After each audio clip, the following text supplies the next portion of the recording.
Assalamualaikum warahmatullahi wabarakatuh. Anakku sekalian, kita lanjutkan lagi PJJ Biologi kali ini. Kita akan membahas materi sistem imun. Nah, kita akan mengetahui di saat pandemi ini merajalelanya virus corona COVID-19, kita harus vaksin, dan dari vaksin itulah kita akan mendapatkan antibodi sebagai pertahanan tubuh. Setelah itu kita akan mulai tenang atau mulai punya keyakinan untuk masuk belajar langsung tatap muka di kelas, karena jika paparan ada, kita sudah mendapatkan dan sudah memiliki antibodi, insya Allah. Nah, kita akan bahas di sini ya, anakku sekalian. Mari kita lanjutkan materi sistem imun ini dan simak ya. Oke.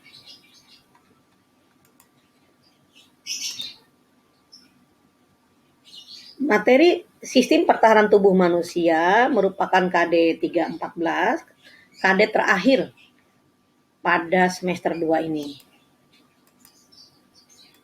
Kompetensi dasarnya adalah menganalisis peran sistem imun dan imunisasi terhadap proses fisiologi dalam tubuh manusia. Lalu, kalian melakukan kampanye pentingnya partisipasi masyarakat dalam program dan imunisasi serta kelainan dalam sistem kekebalan. Nah, peta konsep sistem imunitas yang akan dibahas di modul ini, ya diantaranya fungsi sistem pertahanan tubuh, mekanisme pertahanan tubuh, ada pertahanan non-spesifik, ada pertahanan spesifik. Pertahanan fisik diantaranya ada mekanik, ada kimiawi, ada fagositosis, inflamasi, zat antimikroba.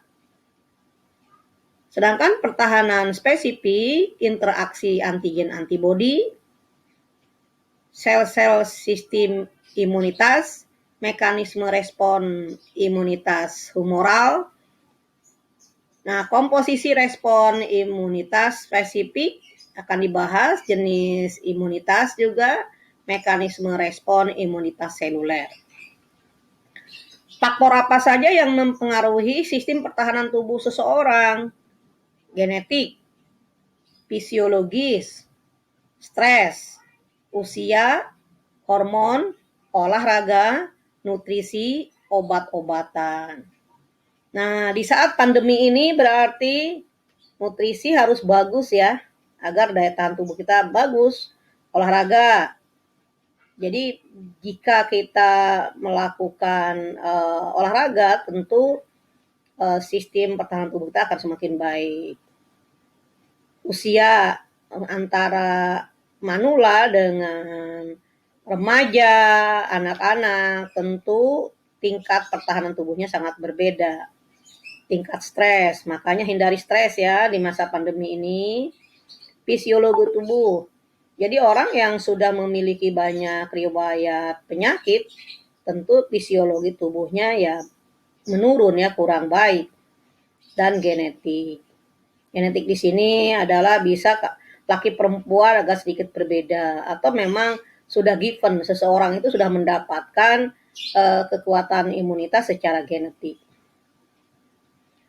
Oke, gangguan sistem pertahanan tubuh ada yang secara genetik alergian, ya kan? Ada yang alergi udang, ada alergi protein, telur, albumin, ada yang tidak, itu tentu genetik. Penyakit autoimun. Penyakit autoimun juga bisa genetik atau bisa karena pola hidup yang kurang baik. Imunodefisiensi. Nah, imunodefisiensi itu bisa karena paparan dari luar, contohnya adanya virus HIV yang menyerang sel darah putih, itu yang akan menyebabkan imunodefisiensi. Nah, anakku sekalian, ini glosarium, ada beberapa kalimat penting atau konsep-konsep biologi yang penting dalam sistem imunitas, kalian bisa ringkas ya. Dan di modul juga sudah ada. Antigen itu apa? Yaitu zat yang merangsang respon imunitas, terutama dalam menghasilkan antibodi. Nah, berarti kalau kita sekarang pada umumnya manula-manula sudah didahulukan untuk divaksinasi. Vaksinasi itu kan isinya apa? Virus kan yang dilemahkan. Berarti virus itu bagi tubuh kita adalah antigen. Jadi antigen itu umum ya. Apa saja sih, bukan virus saja. Makhluk hidup, mikroorganisme, atau zat-zat molekul tertentu yang memasuki tubuh kita dan tubuh kita merasa itu adalah benda asing, lalu bereaksi, memberikan respon, menghasilkan antibodi, itu namanya jadi antigen. Antibodi adalah protein larut yang dihasilkan oleh sistem imunitas sebagai respon terhadap keberadaan suatu antigen dan akan bereaksi dengan antigen tersebut. Jadi kalau sekarang itu pada umumnya dikasih vaksin virus corona 19, nah tubuh akan bereaksi. Jadi kalau orang divaksin lalu dia pusing, bahkan sampai muntah, jadi influenza gitu, kayak terpapar virus corona betulan, ya memang virus corona ya, cuman udah dilemahkan. Itu berarti tubuh bereaksi. Kalau tubuh bereaksi, berarti tubuh waspada untuk membuat senjata pemunah terhadap antigen yang datang. Nah, senjata pemunah yang sedang dibuat itu namanya antibodi.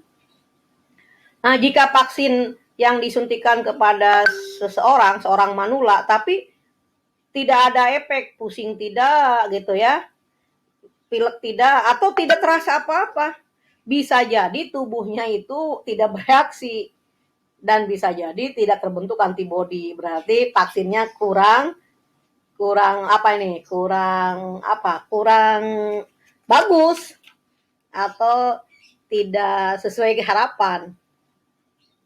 Oke, fagositosit, sel-sel darah putih yang berfungsi sebagai pemakan patogen yang masuk ke dalam tubuh manusia. Jadi pada saat kita disuntik dengan vaksin ya di tangan atau di pangkal lengan, itu kan yang dimasukkan virus. Nah, virus itu yang dilemahkan lalu masuk ke aliran darah. Di aliran darah itu nanti akan disambut dengan sel-sel darah putih yang siap untuk menelan karena benda asing kan. Karena benda asing, maka dia akan ditelan oleh sel darah putih. Nah, sel darah putih bersifat fagosit atau pemakan. Nah, setelah dia memakan, dia mengenali bahwa ini benda asing, tentu dia akan memberikan informasi kepada sel lain agar sel lain mulai waspada. Dalam hal ini ya sel limfosit. Untuk apa? Untuk membuat sel memori, pengingat, dan lalu membentuk antibodi. Interferon protein antivirus yang dapat disintesis sebagian besar sel tubuh sebagai respon terhadap infeksi virus, stimulasi imunitas, dan stimulasi kimia. Jadi ya kita mudah sekali ya sekarang memberikan contoh karena kita pada umumnya sekarang sedang familiar dengan virus dan infeksi virus karena kita kena lagi pandemi COVID-19. Nah, virus COVID yang masuk ke dalam tubuh, di dalam aliran darah, itu kan akan menyerang sel-sel tubuh. Kalau virus corona ini khusus untuk sel-sel di daerah paru-paru, ya. Mungkin bronhit, di daerah bronchiolusnya, mungkin masuk bahkan ke alveolus, pokoknya di daerah paru-paru lah, dia akan menyerang sel-sel seperti itu. Nah, sel-sel yang sudah terserang itu akan ketahuan karena sel-sel yang terserang ini reaksinya lamban. Bahkan sel-sel yang terserang ini akan menghasilkan interferon. Dan interferon inilah yang akan mulai memberikan tanda kepada sel-sel lain yang belum terpapar virus. Nah, setelah mereka waspada, berarti sel-sel lain juga akan menghasilkan interferon. Jadi interferon ini cairan atau protein ya yang dihasilkan pada saat sel terinfeksi oleh virus. Jadi sebagai perlawanan lah. Interferon itu adalah zat yang dihasilkan oleh sebuah sel sebagai perlawanan pada saat sel itu diinfeksi oleh virus. Nah, akibatnya sel-sel lain yang tidak terinfeksi sudah waspada karena dia melihat ada interferon dihasilkan oleh sel tertentu dan sudah tahu persis bahwa interferon itu adalah adanya infeksi virus. Sehingga sel-sel lain seharusnya tidak bisa lagi diinfeksi oleh virus, semuanya sudah menutup diri atau istilahnya sudah menutup pintu rapat-rapat ya. Sekarang inflamasi, reaksi lokal jaringan terhadap infeksi atau cedera. Jadi inflamasi itu sebagai tanda, jadi alarm. Jadi contohnya kalau tangan kita kena pisau, luka, berarti ada sobekan, ada darah yang keluar ya, ada darah yang menetes. Nah, bagian organ kulit yang terluka tadi atau sobek otomatis akan menjadi pintu masuknya berbagai patogen. Ya, patogen di sini ya bisa bakteri. Ya, kalau di situ ada virus ya bisa virus. Jadi berbagai patogen akan memasuki daerah luka tadi. Nah, pada saat si patogen memasuki daerah luka, tubuh itu langsung sel-sel yang tadi sudah melihat adanya bakteri, dia sudah mulai memberikan alarm. Alarm itu ya sebagai tanda bahwa ada benda asing yang memasuki wilayah dia.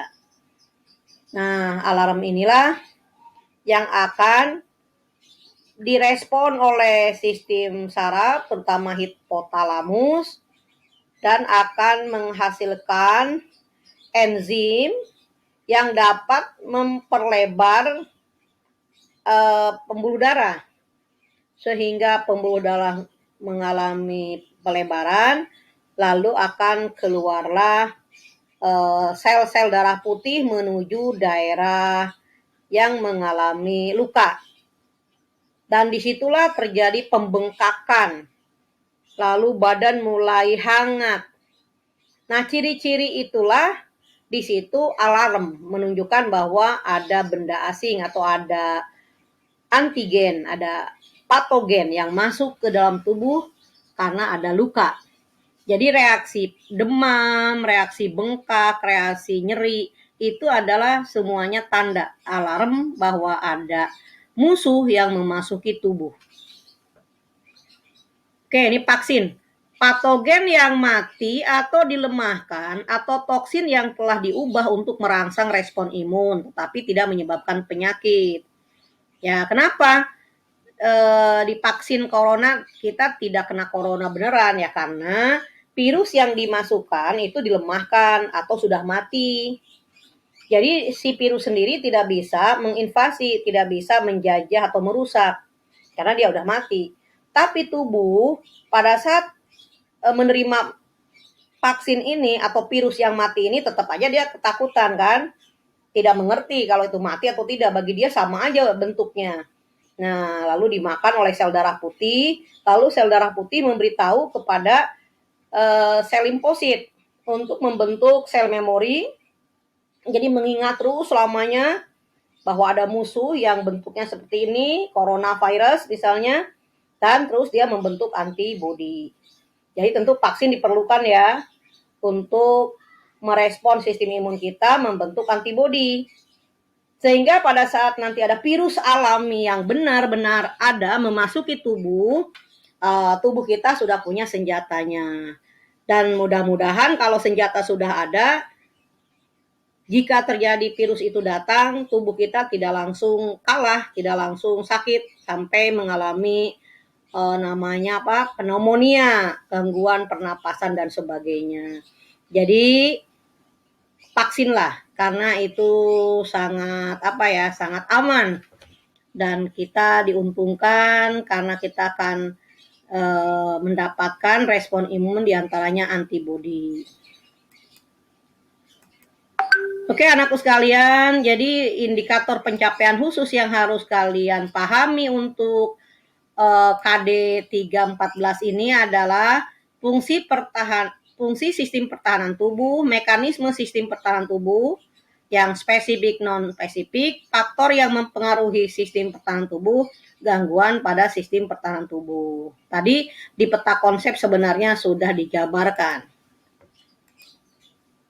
Fungsi dari sistem kekebalan tubuh mempertahankan tubuh dari patogen invasif. Dapat masuk ke dalam sel inang, misalnya virus dan bakteri. 2. Melindungi tubuh terhadap suatu agen dari lingkungan eksternal yang berasal dari tumbuhan dan hewan. Bisa juga makanan tertentu, kayak tadi apa? Albumin, telur ya, putih telur. Bisa juga dari udang, protein udang. Atau serbuk sari dan rambut binatang atau serta zat kimia, obat-obatan atau polutan itu pada orang tertentu bisa menimbulkan alergi. 3. Menyingkirkan sel-sel yang sudah rusak akibat suatu penyakit atau cedera sehingga memudahkan penyembuhan luka dan perbaikan jaringan. Jadi kalau sel-selnya itu luka atau tadi mungkin selnya kena virus. Ya sel-sel yang kena virus itu kan sebenarnya sel yang sudah rusak. Nanti bisa dibunuh oleh sel darah putih ya. Jadi di apoptosiskan, dimatikan. Karena kalau sel yang udah rusak kena virus dibiarkan itu bisa menjadi penyebab munculnya tumor atau kanker. Karena sel-sel yang tidak dibutuhkan tubuh kalau dia berkembang sendiri ya dia akan menjadi sel aneh, jaringan aneh. Maka itu akan dibunuh atau akan dirusak itu. Mengenali dan menghancurkan sel abnormal mutan seperti kanker ya. Jadi sel-sel yang tahu-tahu tumbuh, jadi sel darah putih ini akan mengenali, akan terus mewaspadai sel normal dan sel tidak normal. Kalau sel normal ya ada intinya, ada kromosom manusianya. Tapi kalau sel tidak normal, sel yang di dalamnya tidak ada apa-apanya, hanya ada virus doang. Itu akan dikenali oleh sel darah putih. Kalau dilihat secara mikroskopis, kita akan melihat sebuah sel itu ada inti, ya kan, ada membran sel dan organel yang lengkap. Sedangkan sel abnormal isinya apa? Hanya di dalamnya itu kayak darah. Jadi kayak tumpukan darah, kayak rongsokan, tumpukan rongsokan. Makanya kalau di pap smear diambil sel dari rahim atau leher rahim seorang wanita, para dokter atau para ahli pengenal sel itu, dia akan melihat apakah sel ini normal ada intinya atau sel ini tidak ada intinya, bahkan hanya ada tumpukan darah di dalamnya. Nah, itu sel kanker. Kalau masih sel normal berarti ya tidak akan ada tumor. Tapi kalau udah dikelihatan ada sel-sel abnormal, wah itu berarti bisa menyebabkan kanker rahim. Mekanisme pertahanan tubuh, pertahanan non-spesifik. Pertahanan non-spesifik diantaranya pertahanan fisik. Pertahanan fisik itu ya tentu kimia. Kalau si patogennya ada di kulit kita, kan kulit kita tuh ada rambutnya, ya. Rambutnya ada apa namanya membran atau zat tanduk itu tidak bisa ditembus oleh bakteri. Terus juga ada kimianya yaitu apa? Keringat. Keringat itu juga bisa membunuh bakteri atau kuman. Nah, daerah mana di organ tubuh kita yang banyak keringatnya? Yaitu yang tentu tertutup ya. Contohnya apa? Ketiak. Ketiak itu tertutup karena kita pakai baju, apalagi semakin tebal bajunya, keringatnya semakin tidak tidak keluar, maka di keringat itulah bakteri terjebak. Nah, makanya bisa jadi keringat di daerah situ akan baunya beda sekali. Nah, secara mekanis ya berarti di dalam organ adanya mukosa, ya, adanya kayak di hidung begitu, adanya tonsil, adanya kelenjar cairan hidung. Nah, itu juga termasuk pertahanan non spesifik yang menahan infeksi patogen dari luar.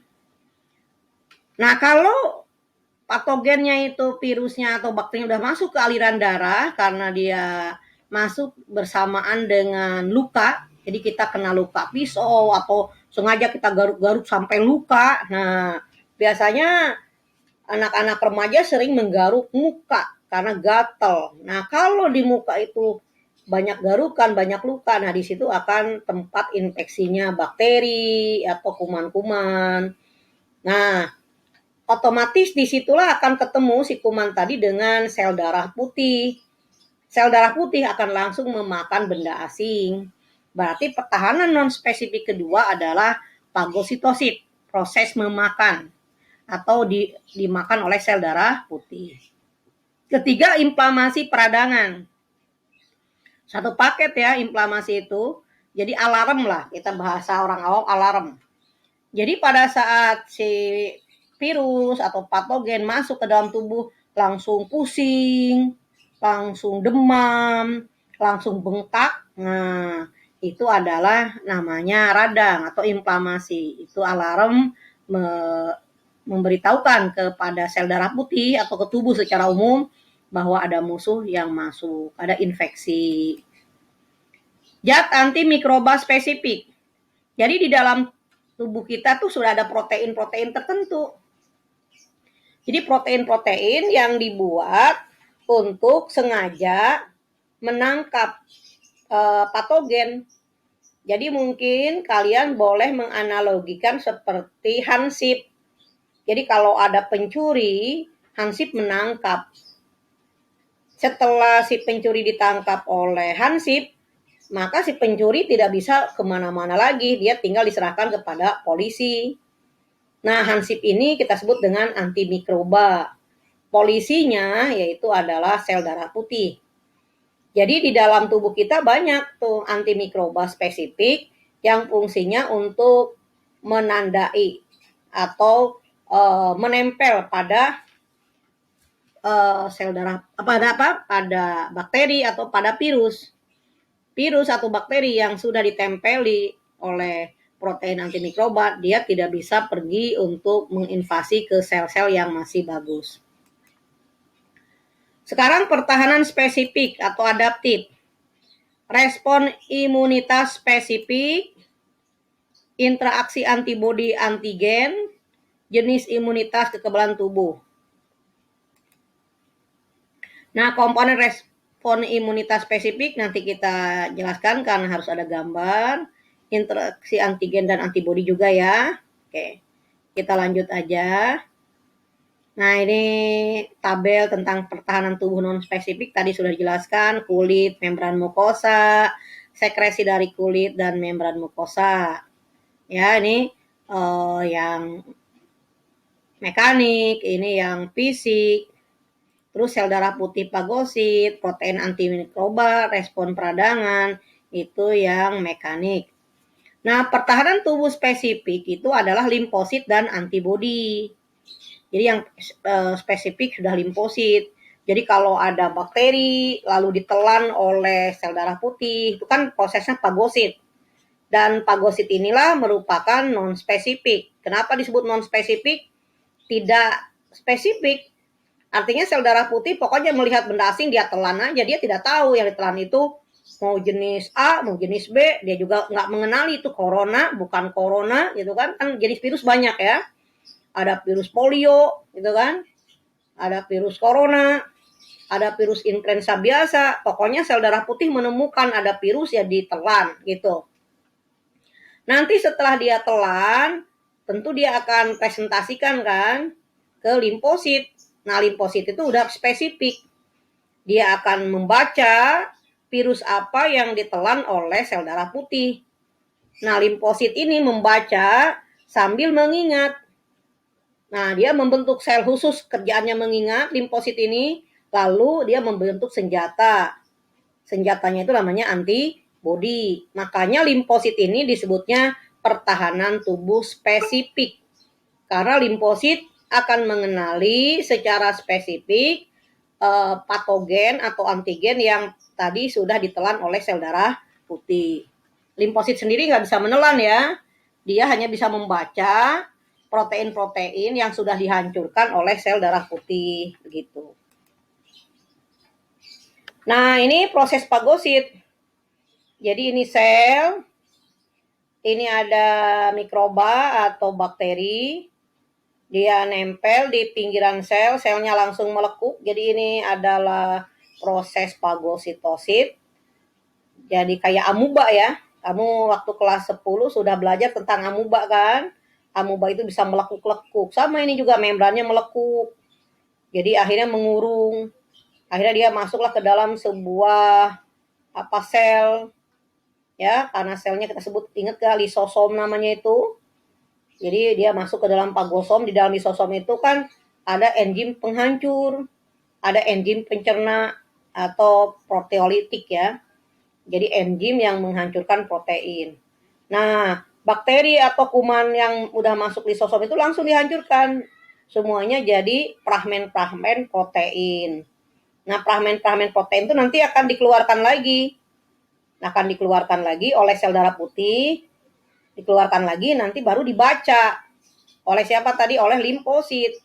Nah, limfosit akan membaca protein itu jenisnya apa. Maka limfosit termasuk pertahanan spesifik. Sedangkan sel darah putih yang menelan ini, yang kerjaannya menelan siapapun, ini pertahanan non-spesifik. Membentuk sitoplasma pada saat bakteri melekat pada permukaan sel makropak. Sitoplasma melekuk ke dalam atau membungkus bakteri tonjolan sitoplasma yang saling bertemu, akan meleburkan bakteri dan akan tertangkap vakuola. Lisosom memecah materi menyatu dengan vakuola sehingga bakteri akan musnah. Oke, tadi udah diterangkan ya. Nah, ini reaksi inflamasi. Nah, jaringan mengalami luka, misalnya kena tusuk paku atau pisau. Lalu di sini sudah ada mastosit, sel-sel yang memang dia seperti satpam ya, sudah jaga-jaga. Lalu setelah sel ini tahu bahwa di sini ada patogen, lalu dia menghasilkan protein tertentu, yaitu namanya histamin maupun senyawa kimia yang lainnya. Ya, pada umumnya ya tadi. Jadi kalau ada luka, maka si luka ini udah bisa dipastikan merupakan pintu masuknya bibit penyakit yang tadinya sudah banyak di kulit kita gitu. Di kulit kita itu udah banyak bibit penyakit yang nempel atau istilahnya virus, bakteri. Nah, tapi pada saat luka dia serta merta masuk kan. Nah, di dalam jaringan ini ada yang namanya mastosit. Dia langsung memberikan sinyal, memberikan protein histamin. Setelah ada histamin, tentu akan merangsang sistem saraf hipotalamus kita, lalu memberikan instruksi untuk pelebaran pembuluh darah. Maka setelah pembuluh darah itu melebar, kecepatan aliran darah itu akan semakin tinggi. Permeabilitas pembuluh darahnya juga meningkat, jadi makin lebar. Karena semakin lebar, maka datanglah sel darah putih. Jadi tentara lah kita sebut. Jadi sel darah putih lalu datang ke daerah luka tadi karena pembuluh darahnya sudah luas, jalannya sudah lebar.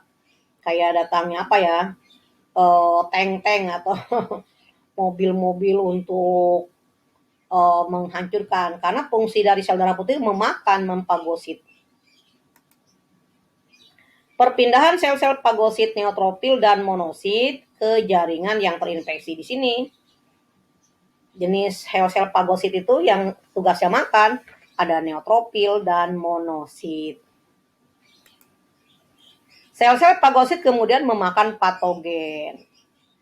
Nah, pada saat terjadi reaksi inflamasi ini, pada saat pembuluh darah itu melebar, tubuh itu hangat. Suhu tubuh menjadi lebih hangat, 37 atau 37,5. Lalu ada rasa nyeri dan lukanya menjadi lebih bengkak. Kenapa bengkak? Ya tadi pembuluh darah melebar. Di situ terjadi peperangan gitu. Dan badan menjadi agak hangat gitu ya. Nah, makanya kalau kita pergi kemana-mana kan suka dites suhu. Nah, kalau suhunya mulai meningkat 37, sekian, berarti memang ada infeksi itu. Berarti lagi sakit, di dalam tubuhnya banyak virus gitu. Makanya tidak boleh kemana-mana gitu kan kalau sakit. Dan kita tetap harus menggunakan masker ya, walaupun sudah divaksin. Karena tadi bisa jadi di mana saja masih banyak virus, terus kita pegang dengan tangan, gosok-gosok muka, masuk ke hidung. Karena masuk ke area sistem pernapasan. Sekarang mekanisme interferon. Mekanisme interferon, virus menginfeksi sel. Gen interferon, virus menginfeksi sel, berarti ini nomor 1 masuk nih selnya. Ini virus menginfeksi ke sel yang ini. Gen interferon virus masuk ke inti sel. Gen interferon virus. Nah, ini ke inti sel masuk. Molekul interferon yang ketiga. Nah, ini udah molekul interferon nih. Interferon tuh dibuat oleh sel yang terinfeksi virus ya. Interferon masuk ke sel lain sebagai benda asing. Nah, jadi sel-sel lain yang tidak ada infeksi virusnya dimasuki interferon. Jadi supaya apa? Artinya ya tadi alarm ya. Jadi sel lain jadi tahu, wah ada interferon, berarti sel tetangga kita itu kena virus gitu. Interferon menstimulasi sel untuk menyusun protein antivirus. Jadi artinya virus memasuki sebuah sel dengan sendirinya dia akan memberikan tanda. Jadi sel-sel yang sedang terinfeksi dia akan menghasilkan interferon dan sel-sel lain yang sudah terpapar interferon bisa kesemprot dari tetangganya, dia akan mulai membentuk protein antivirus, yaitu namanya antiferon itu. Dan antiferon inilah, interferon inilah yang akan membuat sel menjadi tertutup, tidak akan dimasuki atau bisa menyelamatkan diri dari virus yang sedang menginfeksi tetangganya, tidak masuk ke tubuh dia. Protein antivirus memblokir reproduksi virus. Jadi virusnya tidak lagi berkembang. Biasanya kan virus kalau udah masuk ke sebuah sel, dia langsung mematikan inti sel dan dia langsung berkembang menjadi sel-sel baru gitu. Nah, interferon yang keluar selain dia memberitahukan ke sel lain, kalau diketahui sel darah putih atau limfosit, ya dengan otomatis sel ini akan langsung dibunuh. Karena dia sel yang sudah terinfeksi oleh virus itu tidak bisa diperbaiki selnya. Karena udah dirusak intinya. Maka sel ini akan dibunuh oleh sel limfosit. Namanya sel limfosit T sitotoksik. Jadi limfosit yang beracun. Jadi dia akan menyemprotkan racunnya ke sel yang tadi terinfeksi sampai dia mati. Jadi kalau yang sudah terpapar itu ya dimatikan, dibunuh secara otomatis. Karena tidak bisa dipelihara lagi isinya virus dan akan berkembang menjadi sel-sel lain, menjadi sel abnormal atau calon kanker. Interaksi antibodi dan antigen. Satu, fiksasi komplement, yaitu aktivasi sistem komplement protein serum oleh antibodi. 2. Netralisasi, terjadi jika antibodi menutup sistem determinan antigen, sehingga antigen menjadi tidak berbahaya. Aglutinasi, penggumpalan, terjadi jika antigen berupa materi partikel. Presipitasi, pengendapan, yaitu pengikatan silang molekul antigen yang terlarut dalam cairan tubuh. Nah, tadi kan sudah diterangkan tuh, ada protein komplement ya, disebutnya protein komplement. Si protein komplement ini bisa menempel pada antibodi. Jadi bagaimana sih kerja antibodi? Jadi kalau tubuh kita itu sudah ada antibodinya, datang virus, maka antibodi ini dengan protein akan langsung menempel pada virus atau kepada bakteri.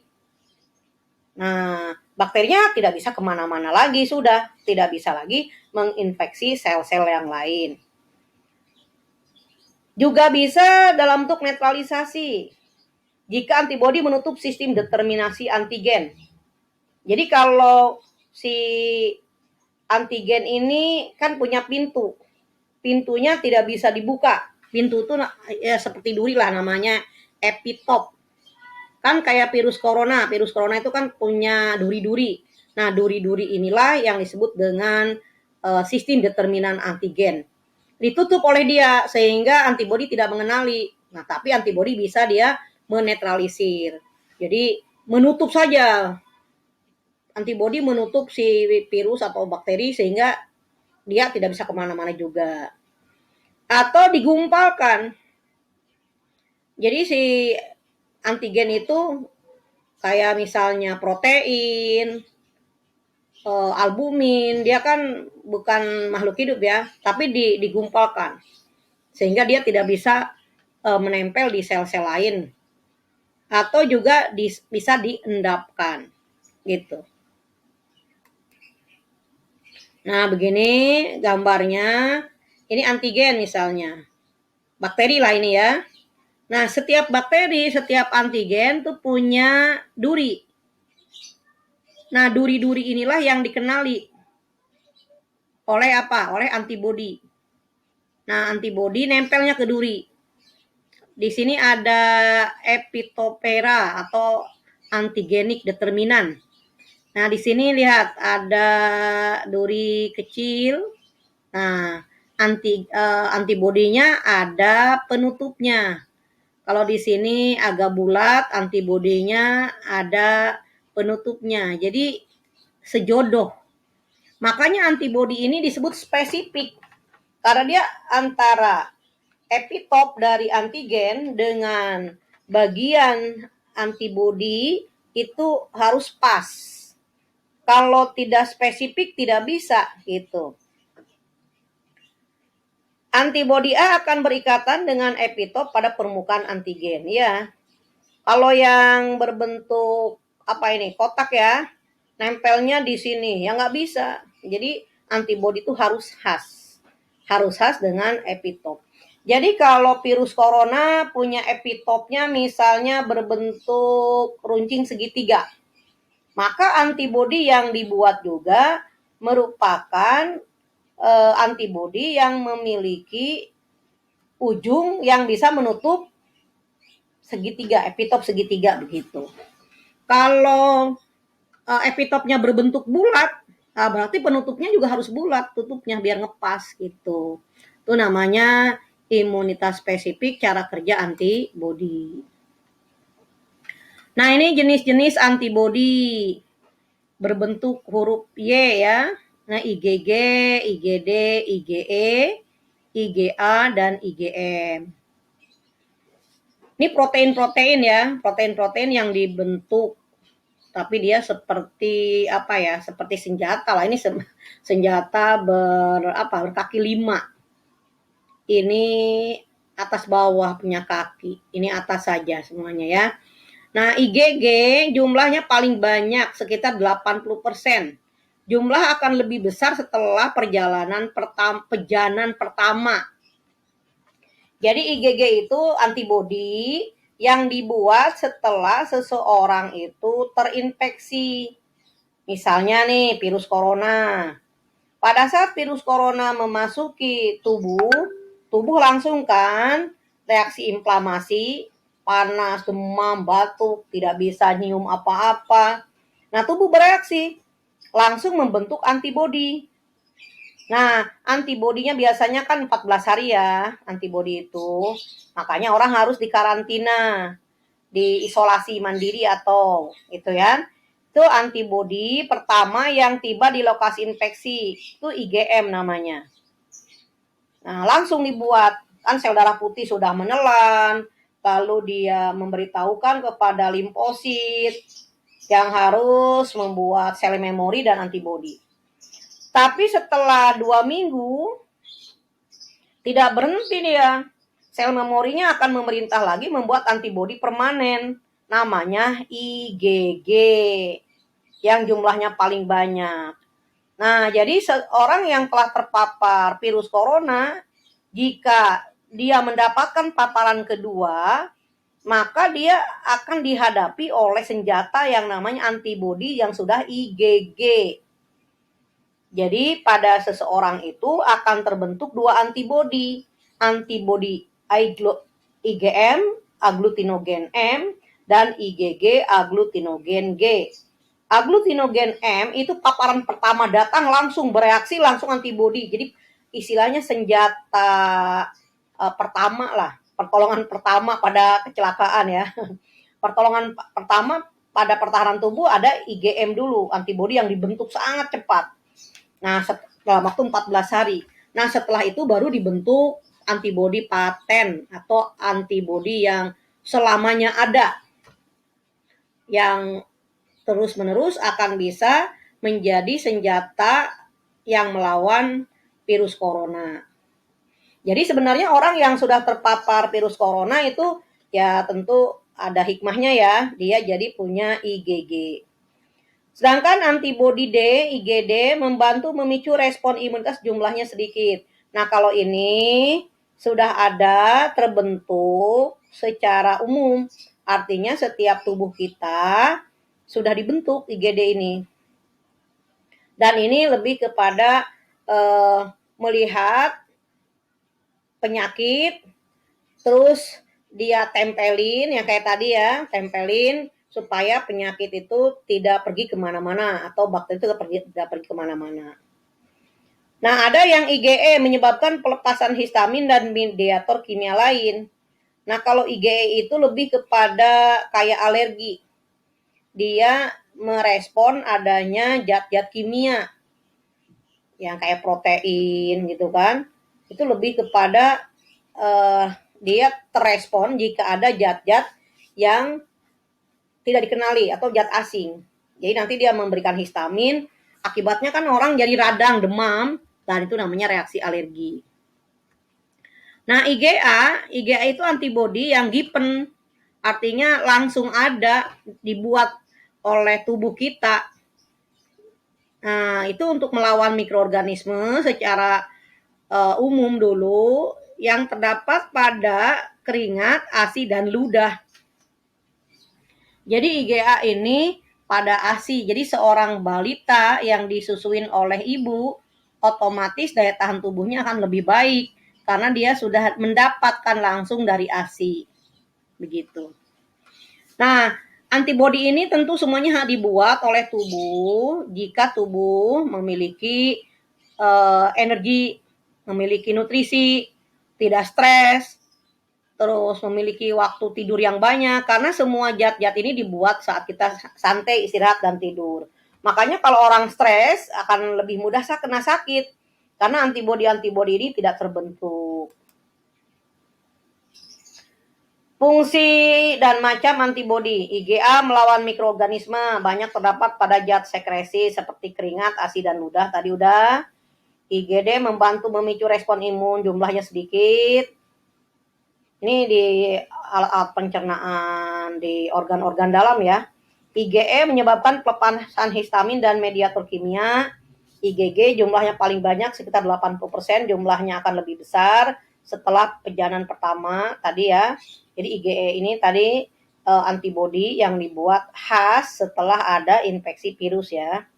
IgM antibodi pertama yang tiba di lokasi infeksi menetap di pembuluh darah. Jadi IgM dan IgG ini kayak tentara yang siap pakai atau senjata yang siap pakai. IgM itu ada dalam darah, IgG juga dalam darah. Tapi IgG lebih paten, bertahun-tahun akan ada. Tapi IgM hanya dibuat saat orang itu benar-benar infeksi pertama. Ya infeksi berikutnya ya langsung IgG langsung menyerang. Jenis imunitas kekebalan tubuh. Ada imunitas aktif. diperoleh akibat kontak langsung dengan toksin patogen sehingga tubuh mampu memproduksi antibodi sendiri. Jadi kalau kita terpapar virus corona, terus kita sakit, nah itu namanya kita udah otomatis menjadi punya kekebalan imunitas aktif. Imunitas aktif alami dan imunitas aktif buatan. Imunitas aktif alami ya tadi mungkin kita dikasih yang tadi sakit. Kalau imunitas aktif buatan ya virusnya dibuat dulu, contohnya vaksin baru dimasukkan. Jadi orang yang divaksin juga itu termasuk imunitas aktif ya, karena tubuh langsung membuat antibodi. Imunitas pasif jika antibodi satu individu dipindahkan ke individu lain. Contohnya tadi, si ibu sudah punya antibodi, lalu menyusui atau hamil, maka antibodi tadi langsung pindah ke anak. Imunisasi pasif alami ASI tadi kan di IgA, imunisasi pasif buatan serum. Atau ya diambil aja memang antibodinya, lalu disuntikan ke orang lain. Jadi dia udah langsung pasif. Jadi tubuhnya tidak membuat lagi karena yang dimasukkan langsung antibodinya. Macam-macam sel imunitas. Sel B limfosit berfungsi membentuk antibodi untuk melawan antigen. Sel B berdiferensiasi menjadi sel plasma produksi antibodi dan sel memori berfungsi dalam respon imunitas sekunder. Nah, tadi Ibu udah menjelaskan ya anakku sekalian bahwa sel darah putih setelah dia itu mempagosit memakan virus atau memakan bakteri, dia akan keluarkan proteinnya nanti diintip atau dibaca oleh sel B, limfosit B, sel darah putih yang dihasilkan oleh tulang tubuh kita. Nah, setelah dia baca, dia akan berdiferensiasi atau membentuk sel-sel baru. Sel yang satu kerjaannya mengingat atau mencatat lah ya, mendokumentasikan, maka disebut dengan sel memori. Yang satu lagi langsung produksi. Produksi apa? Produksi antibodi. Jadi limfosit B itu tadi setelah dia mendapatkan paparan presentasi dari sel darah putih bahwa ada virus, ada musuh, maka langsung membagi dua tugas. Tugas pertama mengingat musuh ini, ciri-cirinya ini, jadi sel memori, kapan saja ada musuh datang dia sudah tahu tuh bahan-bahannya, terus kelemahannya, senjatanya apa yang perlu dibuat, dan senjatanya pun udah siap.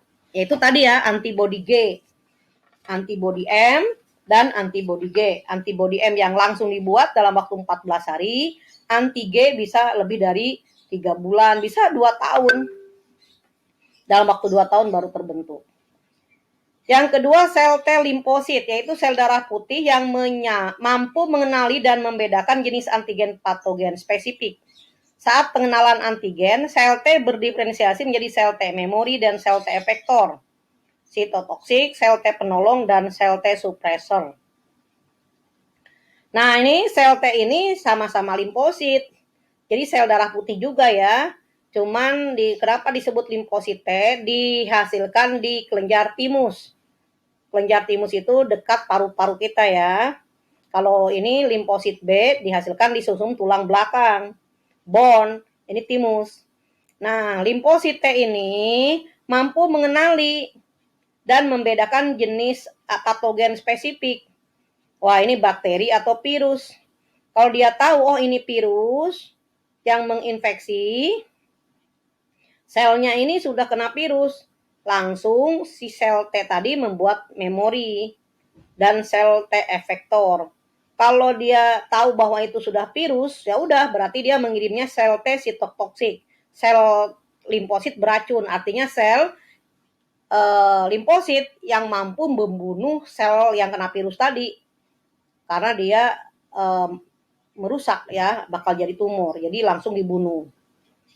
Atau sel T suppressor. Jadi misalnya ada protein. protein albumin. Kan tidak terlampau berbahaya sebenarnya ada albumin. Tapi ada tubuh yang langsung bereaksi karena ini benda asing. Jadi panik begitu. Ada protein langsung panik. Langsung demam segala macam, alergi gitu ya. Nah, kalau sel T supresornya itu aman, ya dia langsung menghentikan. Sudah jangan, ini tidak terlampau berbahaya, jadi alerginya sembuh. Gitu. Atau sel sitotoksik sedang kerja. Seluruh selnya dibunuhin sama dia. Tapi sel T supresor terus melihat kalau sudah selesai, jangan membabi buta, jadi dihentikan. Jadi semua proses itu ada supresornya, ada penolongnya juga. Jadi luar biasa ya. Jadi sel limfosit ini punya fungsi yang spesifik. Jadi kalau temennya sedang bekerja membunuh, dia ngeliatin. Kalau yang dibunuh udah selesai, udah jangan hobi membunuh. Berhenti, ditahan dia. Udah selesai, udah cukup. Kerja kamu udah selesai. Hebat ya. Oke, sekarang makrofag. Adalah sel fagosit besar dalam jaringan berasal dari perkembangan sel darah putih, berfungsi menelan antigen bakteri, dihancurkan secara enzimatik. Ya, makrofag itu juga ya sel darah putih, tapi memang tugasnya cuma menghancurkan. Jadi kayak apa ya? Dia itu kayak penghancur sampah, pendaur ulang. Jadi kalau sel-sel itu ternyata, wah ini sel sudah tidak berguna nih, bekas hidupnya virus dan di dalamnya juga tidak normal. Ya udah oleh makrofag langsung dimakan dan dihancurkan gitu. Sel pembunuh alami natural killer adalah sekumpulan limfosit non-T dan non-B yang bersifat sitotoksik. Jadi ini bukan limfosit ini sel memang sel darah putih yang besar, dia memang natural killer. Jadi memang fungsinya pembunuh aja dia. Natural killer. Jadi secara alami dia pembunuh. Tapi tentu pembunuhnya adalah pembunuh untuk sel-sel yang berbahaya. Jadi kalau sel-sel, wah ini nggak normal selnya. Selain oleh makrofag juga ada sel pembunuh alami. Nah kalau makrofag ini lebih kepada dia punya fungsi membunuh jaringan tidak normal atau tamu-tamu asing yang berbahaya. Dan makrofag ini adanya di organ-organ khusus, di paru-paru khusus ada, di hati ada gitu makrofagnya. Tapi kalau sel pembunuh alami, natural killer ini bergerak terus di seluruh tubuh kita nih. Pokoknya kalau ada bandel-bandel, sel-sel bandel, tamu bandel yang tidak mau keluar sel, sel-selnya itu dihancurkan langsung dibunuh. Pokoknya keren ya. Oke anakku sekalian, kita lanjut. Mekanisme respon imun humoral. A. Antigen masuk ke dalam tubuh akan dibawa ke limfosit B. Tadi ya, limfosit B itu yang punya kemampuan mengenali, membuat sel memori, dan membuat antibodi. Oleh siapa yang bawanya ini? Oleh sel darah putih. B. Aktivasi limfosit B menyebabkan proliferasi menghasilkan tiruan sel B. Ya, tiruan sel B tadi, sel memori. Tiruan sel B berdiferensiasi menyebabkan sel plasma mensekresikan antibodi. Selanjutnya dibawa ke lokasi infeksi. Jadi kalau dia sudah mengenali musuh, lalu dia membelah, satu membuat sel memori, satu membuat antibodi, IgM ya. Nah IgM ini langsung akan dipakai untuk tadi melawan infeksi yang baru saja terjadi. Kompleks antigen antibodi menginaktifkan antigen. Jadi kalau antigen antibodi, kalau antibodinya sudah datang, kalau antibodinya sudah ada, antigen sudah dipegang, ya udah antigen nggak bisa ngapa-ngapain, jadi diem saja. Jadi virus yang sudah dipegang oleh IgM, virus corona yang memapar gitu ya, yang memapar tubuh kita, lalu IgM sudah dibentuk oleh limfosit B, langsung dia ditandain, tadi epitop dengan ini saling bersentuhan dan saling mengikat, udah virusnya atau antigennya diem, tidak bisa aktif lagi. Tiruan sel B yang tidak berdiferensi menetap di jaringan limfoid dan menjadi sel B memori. Jadi sel B yang tadi dia sudah tahu ada infeksi, ada musuh, ya dia mengingat, namanya jadi sel memori. Yang berfungsi dalam respon imunitas sekunder jika terjadi pajanan antigen secara berulang.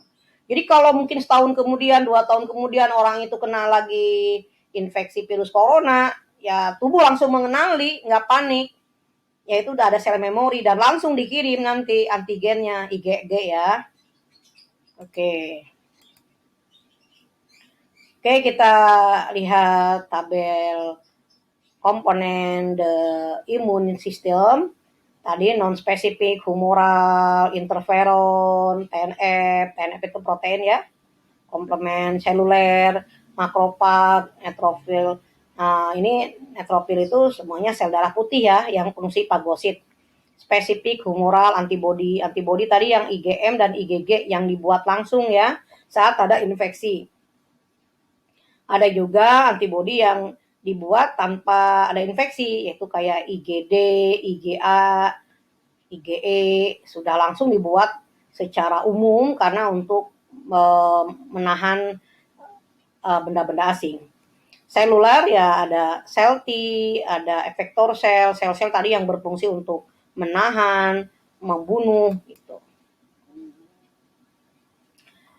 Mekanisme respon imun seluler diperantai. Nah, Ibu udah terangkan sebenarnya ya secara berulang-ulang, tapi kita baca aja biar kalian lebih paham ya anakku sekalian.